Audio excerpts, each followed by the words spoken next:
Loans, mortgage loans, business loans సులభంగా government private banks నుండి ఇప్పించబడును. భవిష్యత్ తరాల యొక్క బాధ్యత మీ మీద ఉన్నది. టీచర్ ఉద్యోగం అనేది ఉద్యోగం కాదు, ఇది భావోద్వేగము. నీళ్లు నిధులు నియామకాలలో ఈ నీళ్లు కూడా మనకు ఒక భావోద్వేగము, విద్య కూడా ఇంకొక భావోద్వేగము తెలంగాణకు. ఎందుకంటే గత పాలకుల వల్ల, అది తెలంగాణ రాష్ట్రం రాకంటే ముందు కానీ తెలంగాణ రాష్ట్రం వచ్చిన తర్వాత కానీ విద్య నిర్లక్ష్యానికి గురైంది.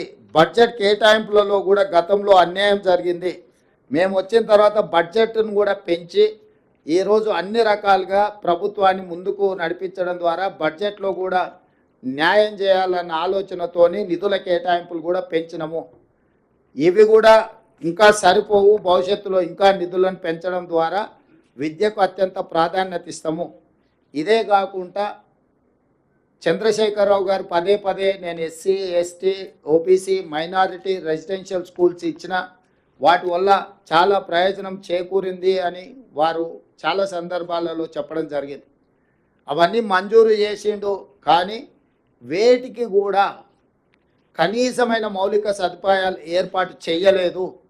పిట్టగూళ్ళలో పోల్ట్రీ ఫామ్లలో పేదల పిల్లల్ని సరైన వసతులు లేకుండా, సరైన భోజన సౌకర్యాలు లేకుండా నిర్లక్ష్యానికి లోనైంది.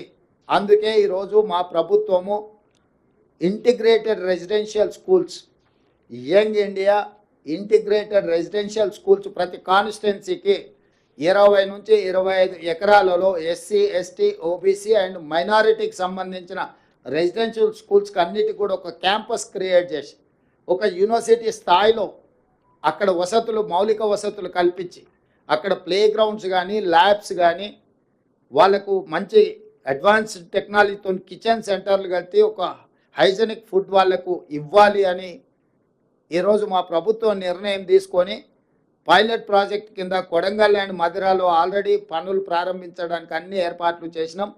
100 అర్బన్ హైదరాబాద్ 19 నియోజకవర్గాలను పక్కన పెడితే దాదాపుగా గ్రామీణ ప్రాంతాలలో ఉన్న 100 శాసనసభ నియోజకవర్గాలల్లో ఈ యంగ్ ఇండియా ఇంటిగ్రేటెడ్ రెసిడెన్షియల్ స్కూల్స్ని పూర్తి స్థాయిలో వాటిని అభివృద్ధి చేయాలన్న ఆలోచనతోని దాదాపుగా ఒక్కొక్క స్కూల్కు 100 నుంచి 125 కోట్లు, అంటే దాదాపుగా 10 నుంచి 12,500 కోట్ల రూపాయలు దానికి ఖర్చు అవ్వడానికి అవకాశం ఉంది.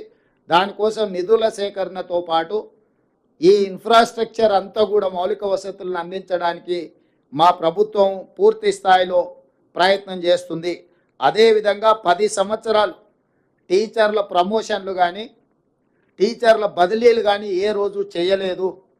ఎన్నో రోజుల నుంచి వాయిదాలు పడుతున్న టీచర్ల పదోన్నతుల ప్రక్రియ 21,419 మంది టీచర్లకు ప్రమోషన్లు ఇవ్వడం జరిగింది. ఇందులో ప్రాథమిక పాఠశాలకు సంబంధించిన వాళ్ళు 19,429 మందికి ఇవ్వడం జరిగింది. వివిధ స్కూళ్ళల్లో ఉండే టీచర్లకు, భాషా పండిట్లకు, ఫిజికల్ డైరెక్టర్లకి గురుకుల పాఠశాలల్లో ప్రమోషన్లు బదిలీలు లేకపోవడం వల్ల ఒక తీవ్రమైన నిరాశకు లోనైన ఈ టీచర్లందరికీ బదిలీలు, ప్రమోషన్లని ఎలాంటి వివాదాలకు తావు లేకుండా మా ప్రభుత్వం నిర్వహించింది. దాదాపుగా 34,706 మంది టీచర్లను ఎలాంటి ఆరోపణలు ఎదుర్కోకుండా మా అధికారులు చాలా మంచి ప్రణాళికాబద్ధంగా వాళ్ళు వీటన్నిటిని కూడా నిర్వహించారు. సో ఈ ప్రభుత్వానికి 26,000 ప్రభుత్వ పాఠశాలలలో మౌలిక వసతులు చాలా వరకు తక్కువ ఉన్నాయి. నిన్నమన్న కొన్ని టీవీలలో కొన్ని రాజకీయ పార్టీల సొంత మీడియాలో పిల్లలకు బాత్రూములు లేరు, బారులు తీరిండ్రు, దీనికి రాష్ట్ర ప్రభుత్వం ఏం చేస్తుందని ఫోటోలు వేస్తుంది. నేను ఆ రాజకీయ పార్టీలకు, ఆ మీడియా మిత్రులకు అడుగుతున్నా, ఈ పాఠశాలలు ఏమైనా కొత్తగా పెట్టినవా, లేకపోతే తెలంగాణ రాష్ట్రం ఏమైనా ఇప్పుడే కొత్తగా ఏర్పడ్డదా?